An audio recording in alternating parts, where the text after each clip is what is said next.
कि ये जेबी केसेस जो ऑर्गेनाइजेशन है, जो जेबी केसेस संगठन है, ये संगठन आज की तारीख में भारतीय राजनीति में सबसे बड़ा शोध का विषय बना हुआ है, रिसर्च का विषय बना हुआ है कि बिना पैसे के, बिना पूंजी के ये जनसैलाब कहां से आता है। ये जनसैलाब गांव-गांव से निकल के आता है, झारखंड को बचाने के लिए आता है। प्रण लिया है कि लोकसभा चुनाव में जो प्रदर्शन बेहतर तौर पर हम लोगों ने झारखंड की धरती में दिखाया, आने वाले वक्त में झारखंड के विधानसभा चुनाव में एक बेहतर चुनौती पेश करते हुए हम लोग समाधान का रास्ता देंगे। संक्षेप में आप लोगों को मुद्दों की बात समझा देता हूं, कोई ये ना समझे कि आप लोग अपने स्पीच में बाहरी भीतरी की बात करते हैं, मुद्दे की बात नहीं करते हैं।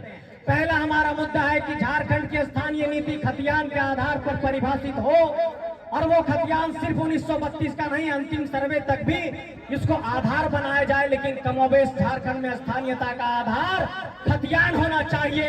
कोई बिहार से आकर के एक कट्ठा जमीन खरीद लेगा और कहेगा झारखंडी है, ये बात स्वीकार नहीं कर सकते हैं। दूसरी बात हम लोगों ने कहा कि झारखंड के निजी क्षेत्र की कंपनी में यहाँ के लोगों को नौकरी मिलनी चाहिए। तीसरी बात हम लोगों ने कहा कि झारखंड के थर्ड और फोर्थ ग्रेड की नौकरी को झारखंड के लिए लोगों के लिए आरक्षित करो। और हम लोगों ने एक बात ये कही कि झारखंड में आदिवासी, यहाँ डांटों में काफी सरना धर्म के लोग रहते हैं, लाल पाग साड़ी पहन के हमारी बहन लोग आई हैं। झारखंड के आदिवासियों ने मांग किया कि सरना धर्म कोड बनना चाहिए, आज तक नहीं बना। इस मांग के भी साथ खड़े हैं, ये बात कहना चाहते हैं।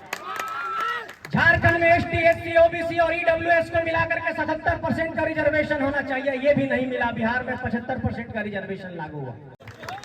मेरे साथियों, आपको ये जानकर आश्चर्य होगा कि 2024 के लोकसभा के चुनाव में 8000 प्रत्याशियों ने नामांकन किया, और 8000 प्रत्याशी में जो निर्दलीय प्रत्याशी के तौर पर चुनाव लड़े, जो कभी सांसद नहीं रहे, जो कभी विधायक नहीं रहे, जो कभी मुखिया नहीं रहे, जो कभी वार्ड सदस्य नहीं रहे, जिनकी उम्र 30 साल है, उस 8000 प्रत्याशी में सबसे अधिक वोट लाने वाले प्रत्याशी टाइगर जयराम महतो हैं।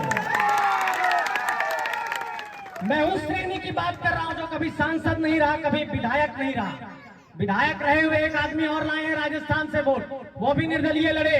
लेकिन मेरी चुनौती इस बात को लेकर के है कि कोई एक ऐसा संतान निकल करके दिखाओ गांव गलियों से कि हजारीबाग के भी राजनीति के इतिहास में 1,60,000 वोट आया, गिरिडीह के लोकसभा में 3,47,000 से अधिक वोट आया, रांची में 1,33,000 के आसपास वोट आया, धनबाद में 80,000 वोट आया। मैं ये सवाल पूछना चाहता हूं उन राजनीतिक दलों के लोगों से, क्या किसी में इतनी कुव्वत है कि एक निर्दलीय प्रत्याशी के तौर पर इतना वोट ला सकता है? मैं ये कहना चाहता हूं आप सबसे, ये एक बदलाव की आवाज है। और लोग ये पूछते हैं कि तुम लोग इतना भीड़ जुटाते हो, समाधान का रास्ता क्या है? मैं आपको ये बताना चाहता हूं कि जो विचारधारा जो झारखंड में जेबी केसेस ने दिया है, उसमें समाधान का भी रास्ता है। आप जब जयराम महतो जी के स्पीच को सुनते होंगे तो उसमें 4 बात आप प्रमुख तौर पर सुनाई पड़ता होगा। वो पहली बात करते हैं जमीन की बात, कि हमारी जमीन को लिया, उद्योग लगाया, हमारे लोग विस्थापित हुए, पुनर्वास नहीं मिला। दूसरी बात वो कहते हैं नियोजन की बात, झारखंडियों को यहाँ की कंपनियों में नियोजन नहीं मिला।